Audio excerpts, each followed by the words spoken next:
기다리던 반등이 드디어 나왔습니다. 지났죠? 반등 나올 타임이 한참 지나서 왔는데요. 다행스럽고요. 투자자들은 또 새로운 고민에 또 빠집니다. 이제 어떻게 해야 될까?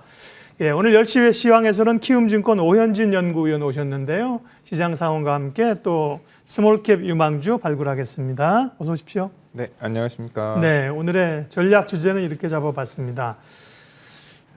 코스닥 반전을 기다릴 주목할 중소형주는 무엇이냐 이렇게 잡았습니다. 바닥에서 1등을 했다는 의미는 이거군요. 그러니까 6월 주요 지수 하락률을 보니까 국내 증시가 제일 약했고, 맞습니다. 네, 코스닥, 코스피가 각각 아래에서 1, 2 그만큼 많이 빠졌었다는 거죠. 네, 맞습니다. 근데 이제 반등이 좀 강하게 코스닥이 훨씬 밀렸던 것만큼 반등도 조금 코스피보다 강한 폭으로 반등이 나오는데요.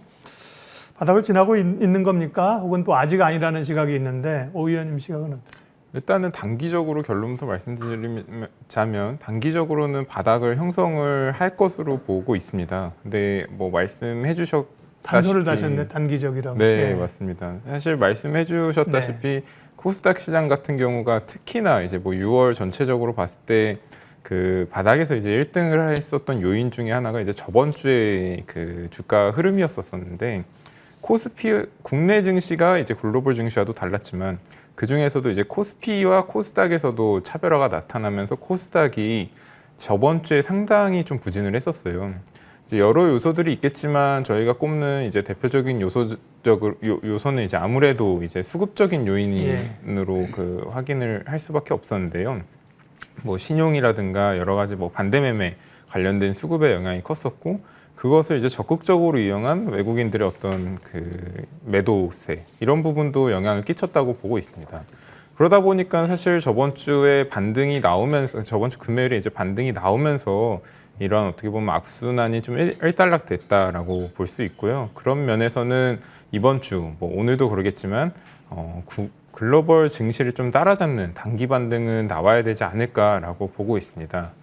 다만 제가 이제 단기적으로는 바닥권을 형성할 수 있었다고 했지만 이제 중장기적으로 봤을 때는 과연 지금이 바닥인지는 또 한번 살펴봐야 되는데 아무래도 지금 계속 증시의 변동성을 키우고 있는 부분이 어떻게 보면 글로벌리하게 이제 인플레이션이라든가 여러 이제 경제 여건, 경기 침체까지도 뭐 우려가 나오는 여러 가지 여건이 반영된 거니만큼 사실 이러한 부분이 해결되는지를 좀 봐야 될 것 같고요. 실제로 올해 어떻게 뭐 주간이 됐든 글로벌 증시 면에서 이제 그 급등이 나왔을 때는 기술적인 반등의 성격을 띄었었던 면이 많았던 만큼 그런 부분은 좀 유의를 해야 된다 말씀드리고 있습니다. 네. 아직은 기술적 반등 차원에서 그렇죠. 이게 이제 추세를 돌리려면 여러 번의 확인과 기대와 실망이 이제 버무려져서 시간이 좀 필요한 거 아니겠습니까? 네, 맞습니다. 다만 말씀하신 것처럼 어떤 기계적인 팔고 싶어서 파는 게 아닌 그런 악성 매물들은 단기적으로 좀 소화가 됐기 때문에요. 네. 코스닥 같은 경우는 이제 기업별로는 변동성은 있겠지만 수익을 좀 주고 변동성이 있지 않겠습니까? 그 다음에 이제 2분기 실적이 발표된단 말이죠. 실적 관련해서 코스닥이나 중소형주 전략은 어떻게 가져갈까요? 네, 사실 2분기 실적도 중요하고 아무래도 이런 반등 측면에서는 결국은 기관 수급이나 외국인 수급까지도 들어와야지 이제 좀 더 반등의 폭이 커질 수가 있는데 그런 업체들을 찾아보자면 그러니까 저희가 흔히 말하는 낙폭과대라고 표현을 할 수 있으려면은 과연 어떤 점이 이제 그 조건으로 붙을지를 살펴봐야 될 텐데 결국은 싸다라고 할 수 있는 절대 지표가 있어야 될 것 같아요. 아무래도 실적이 잘 나오면서 주가가 빠진 업체가 결국은 밸류에이션이 낮아졌다라고 말씀을 드릴 수 있을 것 같고 그런 측면에서 이제 기관이 됐든 외국인이 됐든 수급이 향후 좀 기술적 반등이 됐든 아니면 뭐 추세적 반등이 될 때에도 그러한 부분이 영향을 끼칠 걸로 봐서 특히나 이제 중소형주 같은 경우에는 외국인 수급보다도 이제 뭐 개인이나 기관 수급의 영향이 클 텐데 중소형주 같은 경우에도 지금 실적이 잘 나오고 성장세를 유지하고 있는 업체들 중에서 최근에 시장 상악 때문에 낙폭이 커진 업체들을 좀 선별적으로 접근을 해야 된다라고 말씀드리고 있습니다. 그렇죠. 이제 반등이 올 때 누가 이제 더 세게 올라오겠느냐. 기본적으로 낙폭 과대일 텐데 낙폭 과대에 대한 근거가 좀 있어야겠죠. 그죠? 네, 올라올 맞습니다. 수 있는 근거들이 좀 있어야 될 텐데 그걸 찾는 이제 당분간 시장입니다. 오늘 뭐 자동차 같은 경우 이제 사실 올라오는 거죠. 많이 밀렸던 거죠. 네. 오현진 위원과는 그러면 이제 종목 이야기 하도록 하겠습니다. 뉴스타 종목, 시장의 새로운 별이 될 종목, 기업 오늘도 두 군데를 준비해 주셨는데요. 첫 번째 종목은 어디입니까? 네, 첫 번째 종목은 백산이라는 종목입니다. 백산. 네, 처음 소개드리는 종목일 것 같은데 뭐 상장한 지는 오래된 업체라 아시는 분들은 많을 것 같아요. 그 전에 이제 간단하게 어떤 업체인지를 살펴보면은 저희 합성 피혁을 주 제품으로 하고 있는 업체다라고 보시면 될 것 같습니다. 뭐 의류가 됐든 특히나 백산 같은 경우에는 스포츠 신발, 뭐 나이키나 아디다스 같은 스포츠 신발용의 매출이 크고 뒤에서도 자세히 말씀드리겠지만 차량용 쪽으로의 내장재도 최근에는 이제 공격적으로 제품 라인업을 확대시키고 있는 업체거든요. 네, 근데 앞서서 말씀드렸던 것처럼 지금 시점에서 백산을 왜 봐야 되냐를 말씀을 드리면은 그러게 첨단 IT 기업은 아닌데. 네, 맞습니다. 사실 상당히 그 실적은 올해를 기점으로 턴어라운드를 하면서 잘 나올 것으로 보는데 주가가 최근에 상당히 급락해 있어요. 그래서 시가총액이 한 2천억 원 언더까지도 내려왔었는데 실적 대비해서 너무 저평가되어 있고 그리고 어떻게 보면은 이 디밸류를 받았었던 요소 중 하나가 그 합성 피혁의 어떤 한계, 어떤 스포츠용 신발에 대한 성장의 한계 부분이 있었을 텐데 올해 하반기를 기점으로 본격적으로 이제 차량용 내장재, 이제 국내 업체 대응뿐만 아니라 해외 글로벌 업체로도 상당히 적극적으로 대응을 하고 있어서 기존에 없었던 성장성까지 붙으면 디밸류 받을 요소가 없어지거든요. 그래서 지금 이런 장에 빠져 있을 때 상당히 좀 투자 매력도가 커져 있는 업체다라고 볼 수 있습니다. 최근에 그러면 스포츠용 신발이 왜 좋아졌냐를 살펴보면 올해가 좋아지는 정상화되는 것도 맞고 수요가 붙는 것도 맞는데 일단 작년, 재작년에 어떻게 보면 스포츠용 나이키나 아디다스 같은 글로벌 업체들의 생산이 좀 어려웠었던 게 베트남 같은 이제 생산 기지가 이제 코로나로 셧다운된 기간이 컸었거든요. 작년 말만 연말에만 해도 베트남 같은 경우가 부분적으로 봉쇄 들어가면서 그런 생산에 좀 차질이 있었고요. 올해는 어떻게 보면 그런 글로벌 업체들이 이러한 생산에 대한 그 확대 니즈가 커지는 시기다라고 보시면 될 것 같습니다.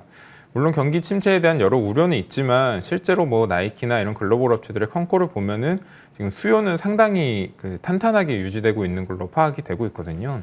그러니까 작년에 어떻게 보면 공급 부족이 발생했던 상황에서 수요는 올해부터 완전히 뒤돌아서면서 이쪽 부분이 상당히 커지고 있고 현지화 전략을 통해서 백산 같은 경우에는 이런 글로벌 업체들의 대응을 코로나임에도 불구하고 1, 2년간 계속 잘 해왔었거든요. 물론 이제 실적의 타격은 뭐 불가피했었지만 이러한 그 현지화 전략을 통한 글로벌 업체 대응이 지금 재평가 받으면서 글로벌 업체 내에 MS도 상당 부분 많이 가져오고 있는 걸로 보여지고 있습니다. 그래서 이런 스포츠 신발, 의류 신발에서의 판매 확대의 수혜를 볼 수 있을 것 같고 또 한 가지 앞서서 말씀드렸던 차량용 내장재 부분도 살펴보면 지금 여태 동안은 국내 이제 현대차나 뭐 기아차 업체를 위주로 이제 합성 피혁을 대응을 했었는데 사실 어떻게 보면 여태 동안 차량 내장재 같은 경우에는 그 천연 가죽 뭐 고급 차량인 경우는 천연 가죽이 쓰였고 그 전에는 어떻게 보면 PVC 합성 피혁 상대적으로 맞아요. 좀 네, 싸 보이는 점. 네.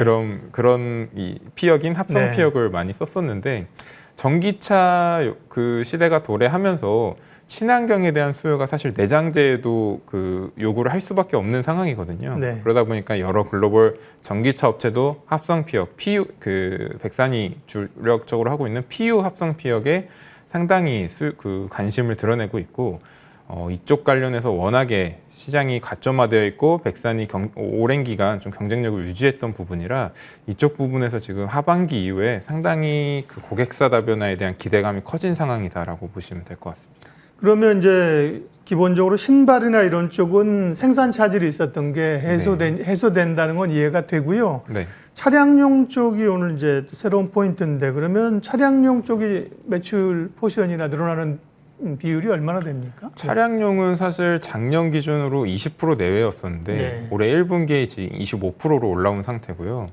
그리고 지금 말씀드리는 이제 글로벌 고객, 북미 고객사든 뭐 언론을 통해서 일부 뭐 노출이 된 부분이 있지만 북미 글로벌 고객사 등을 통한 이제 확대가 본격적으로 일어나는 게 올해 하반기 이후로 보고 있어요. 네. 그렇게 되면은 아마 그 포션 자체는 훨씬 더 빠르게 올라갈 것으로 보고 있습니다. 백산에 대해서 말씀해 주셨습니다. 현재 주가는 9,360원, 한 13,000원대에서 9,000원대로 떨어졌는데요. 뭐 지수가 밀렸으니까요. 올해 이익, 내년 이익을 봤을 때 어쨌든 사실 그 고밸류를 줄 수 있는 업종이 아닌 건 맞잖아요. 네, 그래도 맞습니다. 불구하고 제가 보는 자료로는 뭐 올해 내년에 PR이 5배 중반, 4배 후반 이 정도면 싸다는 거죠. 네, 그럼 맞습니다. 어느 정도 밸류를 줄 수 있습니까? 그 정도 사실 뭐 네. 아무래도 고밸류를 줄 수 없는 업종은 네. 맞지만서도 4-5배는 통상적으로 아무래도 상당히 저평가된 그 기준 중에 하나로 꼽히거든요. 그런 점을 감안하면 저는 이제 차량용에 대한 밸류를 얼만큼 가져오냐 여부일 텐데 하반기에 그런 모습까지 보여진다면은 저는 뭐 10배까지도 줄 수 있는 그 부분이지 않을까 말씀드리고 있습니다. 네. 자료 내실 때 이렇게 목표가 같은 걸 제시를 하시나요? 아니면 그냥 이번에는 없네? 목표가 없이 좀 제시를 드렸고요. 네. 향후에 뭐 2분기나 실적 나오는 추이를 봐가면서 예. 그런 부분도 업데이트를 해야 되지 않을까 보고 있습니다. 뭐 눈에 보기에는 목표가 얼마, 손절가 얼마 딱딱 제시해 주시는 게 좋을 것 같지만 사실은 그것보다는 아까 말씀드린 것처럼 전체 캐파, 밸류, 시총, 밸류를 어느 정도 줄 수 있으냐 이렇게 잡는 게 훨씬 더 도움이 됩니다. 예, 백산 봤고요. 그 다음에 또 한 기업 준비하시는 데는 어디입니까? 네, 하나 업체는 기존에 자주 말씀드렸던 BH라는 BH, 종목입니다. 예.